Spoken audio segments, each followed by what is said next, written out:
कि कहती महाप्रभु चैतन्य जो एठिक आसिले सी अनवसर समय महाप्रभु दर्शन कर पागल प्राय हो गले सी कहले मु देह त्याग करी यह कही सी पागल प्राय समुद्र कूल को धाईगले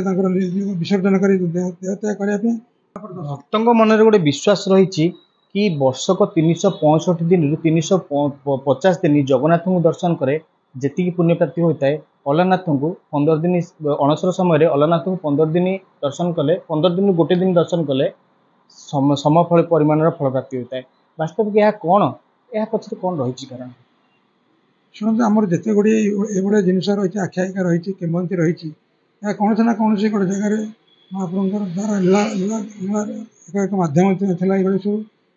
ये कि कहती महाप्रभु चैतन्य जो एठिक आसिले सी अनवसर समय महाप्रभु दर्शन कर पागल प्राय हो गले सी कहले मु देह त्याग करी यह कही सी पागल प्राय समुद्र कूल को धाईगले विसर्जन कर देह त्याग करने। भारतर एकमात्र परीक्षित बायोसार पृथ्वी प्रो माटी को रखे सुस्थ दिए नुआ जीवन धान पनीपरिबा और डाली जातीय फसल पाई लाभदायक अमल बढ़ाए रोग कमाए आज ही जमी रे प्रयोग करंतु। राज्यर प्रत्येक जिला और ब्लॉक में आमे डिस्ट्रीब्यूटर और डीलर नेउछु जोगाजोगो पाई 9937054201 नंबर को डायल करंतु। एई समय हनुमान सी कौन कले प्रभु इच्छा बाट पढ़ी नहीं अलारनाथ पर्यंत सी नहीं गले अलारनाथ दर्शन कलापर चैतन्य भाव उदय है प्रकृति में मुझे जगन्नाथ अनवसर दर्शन कर अलारनाथ दर्शन कलापर समफल प्राप्ति हुए कि अधिक फल प्राप्ति हुए यह एक किमत अलारनाथ पाखे जो प्रस्तर मूर्ति अच्छी से प्रस्तर मूर्ति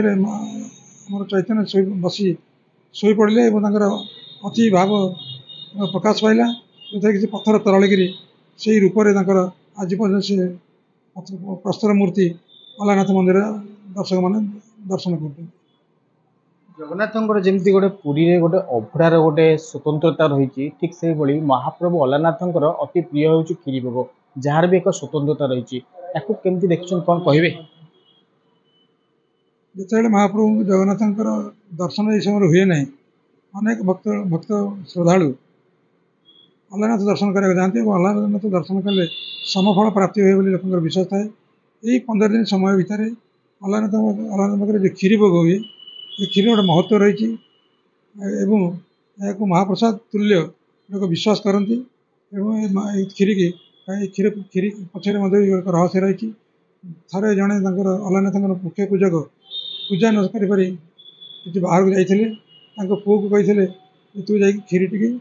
अलारनाथ प्रभु को देदेव क्षीरी प्रिय अलारनाथ जो मुख्य पूजक नथिले ये पिलाटी जाकर क्षीरी खा अलारनाथ मत ना से पूजा करी भाव में छोट पिलाटीर जो व्यवस्था थी जो तार आकुल नवेदन थी छंद कपट किसी ना अलारनाथ से आसिक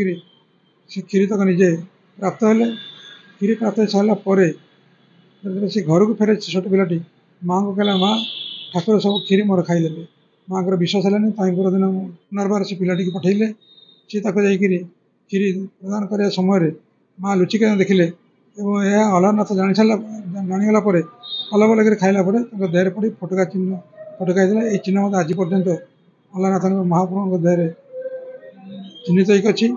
यही सब दृष्टि देखिले महाप्रभु ये क्षीरी महाप्रसाद तुल्य भाव में लोक सेवन करते भाव में आपने शुणुले आमको सर्विसेस